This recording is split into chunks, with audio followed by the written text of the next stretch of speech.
Hello, everybody. It's Professor Malat with the syllabus overview. Remember, you can access the syllabus in a couple of ways. You can click on this button here, or you can come over to the sidebar and click the link that says syllabus. So let's open up the syllabus and hit the highlights. I trust, because the syllabus is such a lengthy document, that I'm going to do just hitting the highlights. I am not going to read through the whole thing. I trust that you will do that. Although I am pretty much aware that students hardly ever read the syllabus. So I'm just going to point out a few of the most important things that you need to know and then leave it to you to read or not at your leisure. First of all, we have a downloadable printable syllabus for you. It's in PDF format, and it's exactly everything that you see here on this Canvas course page. This is a good document, and I encourage you to download it if you are a student who plans to transfer elsewhere, especially if you plan to transfer out of state. This will document that you have taken this course, and it outlines all of the things that you have learned so that the person who is assessing your credits when you transfer, if they need it, they can have this syllabus that you can provide for them, and so that they know that everything is on the up and up. So there are links that you can click on that will take you to the different parts of the syllabus. Like, for instance, if you want to look at the grading criteria, you can take a quick peek there, and then you would need to use your browser back button to navigate to the beginning or the top of the page. So the important information here, of course, is my contact info, my name, my email, my phone number. Remember, the phone is really for texting only. If you need to call me, you do that if it's an extreme emergency or a serious emergency. My office hours, I do not have set office hours as of yet. I may, got to see how the semester goes. I'm teaching 2 in-person classes and 1 online class. My best availability for you all is Tuesdays and Thursdays, possibly Fridays, and then, of course, in the evenings. I teach on campus Mondays and Wednesdays, and I'm usually home by the late afternoon, but I don't have a set place where I can set up, and any place that I can call my own office other than the one here at my home. You can read through the communication expectations. I communicate via email and sometimes via the Canvas inbox. So if you need to email me, please use your UC email address. All students have access to Microsoft Office, or Office 365 through your Outlook, and you can download all of the various apps that you need and use throughout um, your enrollment as a student. Otherwise, you can use the Canvas inbox. Inbox will come to my email. I see email on my phone, so if you send me an email during the day and I happen to be out and about, I do check my email periodically throughout the day, and I will usually get back to you within 24 hours. If you need to schedule an appointment with me on one of those platforms, I'm flexible as far as platforms. It's a good idea to plan ahead. I usually need about 24 hours notice for appointments, simply because I am teaching both on campus and online, and I have a family. So it's just a courtesy. Please make sure to set your Canvas notification for announcements to notify immediately, as well as any conversation messages to notify immediately. That way, if I respond to you in the Canvas inbox, you will know right away whether or not I've responded. You'll get a notification for that. If you do not know how to do that, you can look up, I think in the modules in the student resources, there's a link for Canvas help. If not, you can simply Google it. How do I set my Canvas notifications? And that will probably take you to a Canvas tutorial that's hosted by Canvas, and probably even a helpful video. So that's communication as well. Okay, so course overview and purpose, you can read through that. You can read through the learning outcomes. We're focusing primarily on research, but that won't be the only thing that we do in this course. Of course, things like your breadth of knowledge and baccalaureate competencies or associate baccalaureate competencies, you can read through that material yourself. The good news here is there is no required textbook to purchase.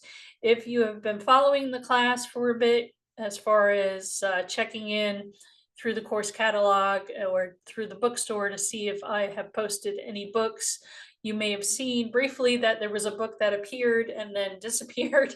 I kind of waffled back and forth as far as how I wanted to approach the class, but I have decided that I'm just going to not require you to purchase a text, and we will rely on the PDFs and links that I provide for required readings. If perchance you want a print copy of the text, you can buy a used copy. Just make sure it's the 8th edition, because I do provide the page numbers should you need a printed copy. And that's the Allen and Bacon Guide to Writing 8th edition, available through Pearson. But you should be able to find used copies. It's a little older, so there should be inexpensive used copies, but why purchase something if you can get the PDFs for free? As far as required technology, you do need a computer to complete the assignments for this course. I had a student one semester who wasn't aware he could get a loaner computer, and wrote all of his papers on his cell phone in Microsoft Word. I can't, and he was a great student too. So I said about halfway through the semester, I said, you can check out a laptop from the library. They usually have laptops that you can get on loan, or you can go to the computer lab and do your writing. And he was like, yeah, I know, but I didn't want to do that. So whatever. A laptop or a desktop computer is your best bet as far as accessing information and writing and composing your documents. You can access some information from your cell phones or another mobile device like a tablet. However, not all of the things that I'm experimenting with, especially in week 1, we have an app called Hypothesis that is not accessible on your phones. So that is an assignment that you will need a computer to complete. You can hopefully get, if you don't have one at your home, hopefully you can get one where you are enrolled, or if you are a student at school, perhaps you can use your school computer. I know several of you are CCP students, so it's important that you have access to a computer to do this fully online asynchronous class. The rest of the stuff you can read here. I do want to talk about Turnitin briefly. Turnitin is a tool that I use to help me evaluate whether a student is plagiarizing or possibly using AI generated text in their assignments. I do not rely on that completely. It's just a way for me to maybe look a little bit deeper into the writing, and that usually provides an opportunity for a conversation as far as academic integrity and that kind of stuff. So I'll talk about academic integrity in a few moments. The rest of the information here, as far as the technical skills that's required for this class, you can read through. Assessments and activities. Essentially, I'm going to jump down. These are all an explanation, but I'm going to jump down to the chart that I have for weighted grading, since that is a little more easily absorbed.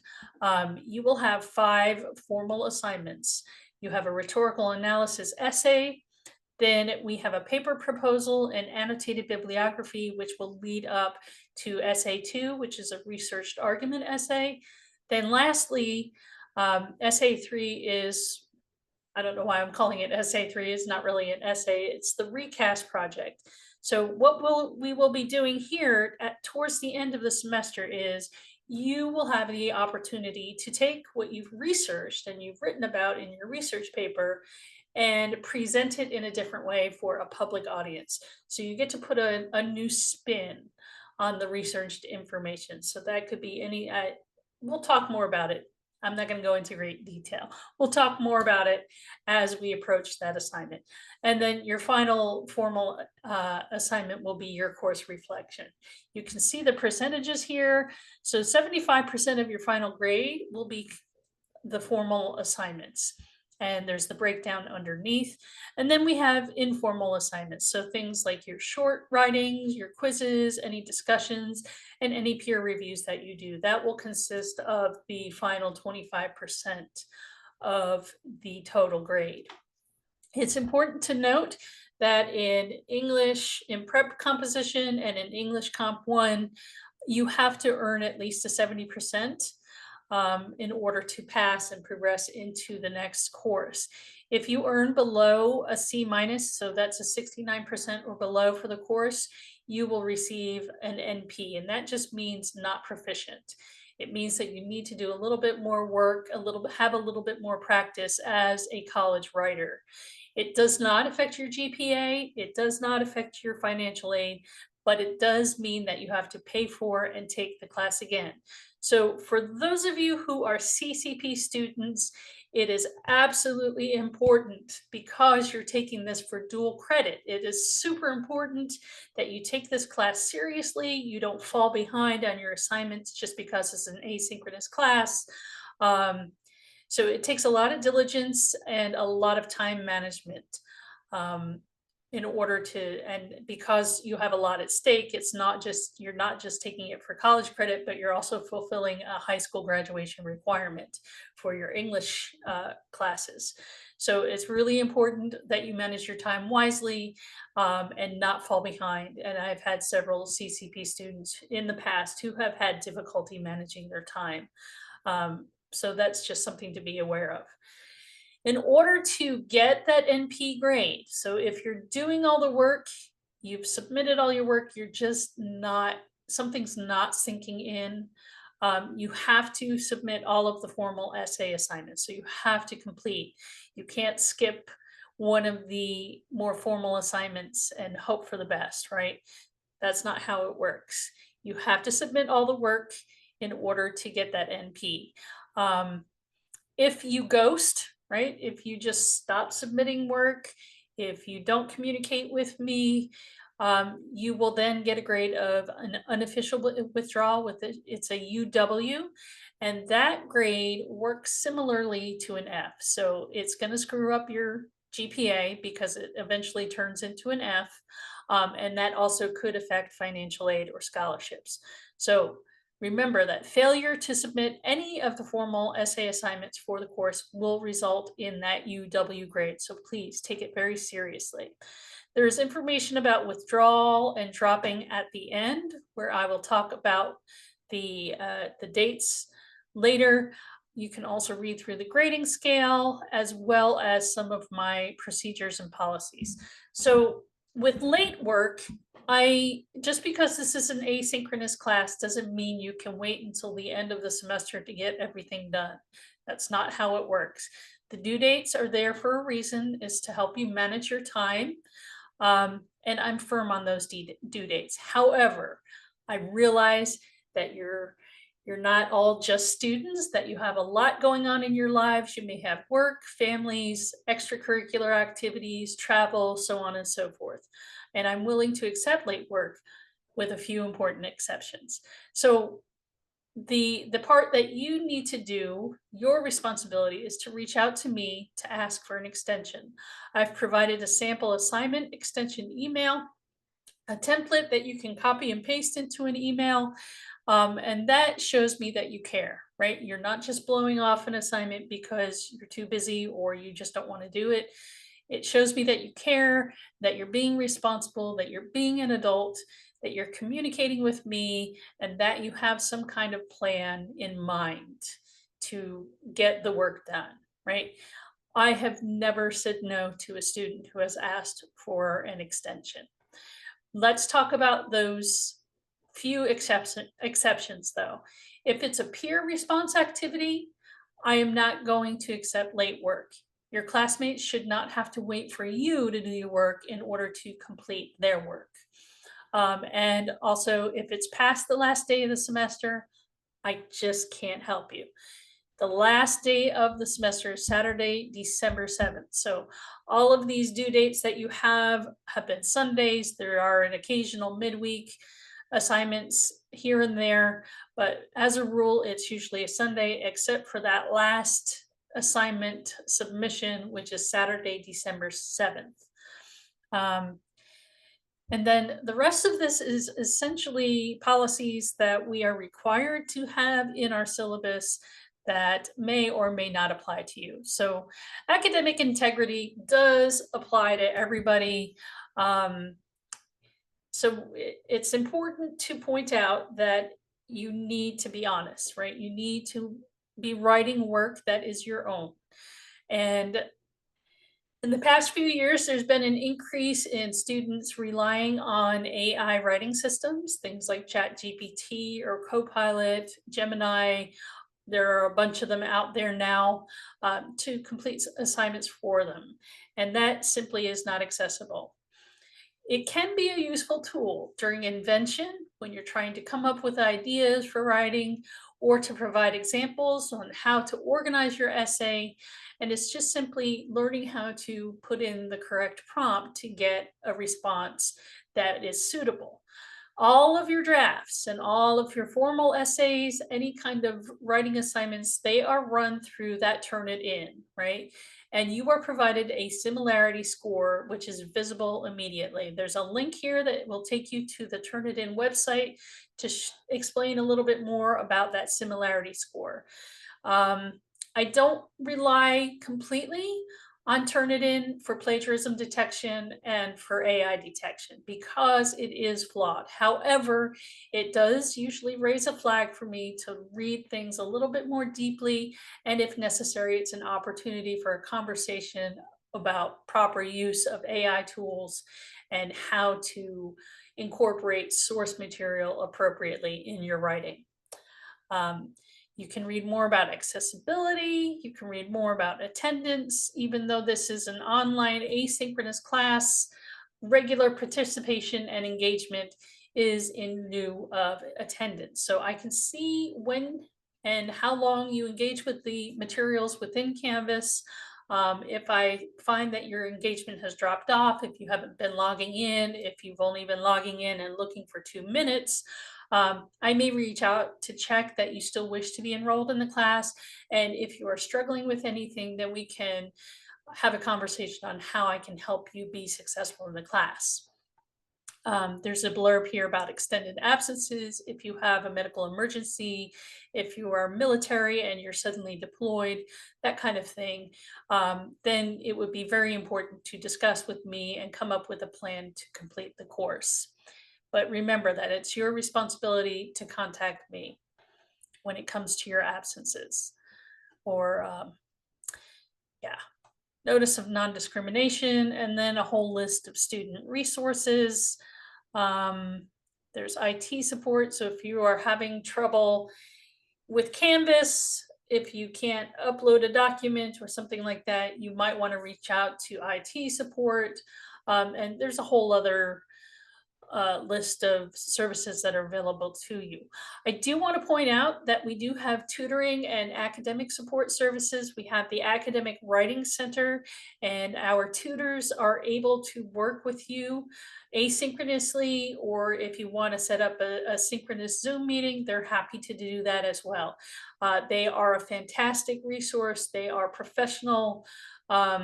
And really good at what they do, and they really want to help students succeed. So I encourage you to reach out to the Academic Writing Center. They're a fantastic group of people on all of the campuses, and get the support. It's free, so why not? Lots of other things here, dates and deadlines, of course. The end of the full semester, this is a full semester course, is Saturday, December 14th. From Saturday, December 7th or Sunday, December 8th through the 14th, that's finals week. We don't have a final in this course because it's a writing course. So we will be finishing up on Saturday, December 7th. That is the last day that any assignments can be turned in for grading. The last day to drop, if you realize that you don't belong in this class or you don't want to take this class asynchronously or take this class with me, you have until September 9th to drop, and that is, just looking at the calendar here, is a Monday, September 9th. So that's like at the end of the second week of classes. If you are doing okay for a while and then suddenly life gets in the way and you realize that you're probably not going to be able to get your grades up to where you want them to be, and it might be better for you to withdraw from classes, the date for that is November 22nd, and that is the Friday before Thanksgiving. So 2 weeks before we finish the semester is when you would need to withdraw from the class. If you withdraw from the class, that does not affect your GPA. It does not affect your financial aid as long as you are staying in full-time status. So that's an important thing to know. And because we are asynchronous, the reading days and holidays do not affect us. We go on regardless of those things. The material is there, the modules will be opened, and all of that stuff. And then at the very bottom here is the course summary, and that's just a list of all the assignments, due dates, and any other important information that I happen to have in the course calendar. That is it for this course syllabus overview. I know it was a lengthy video, so thank you for sticking with me. If you have any questions, feel free to reach out to me. Use that Canvas inbox and send me an email with any kind of questions that you might have. Take care, everybody, and good luck with the semester. Bye-bye.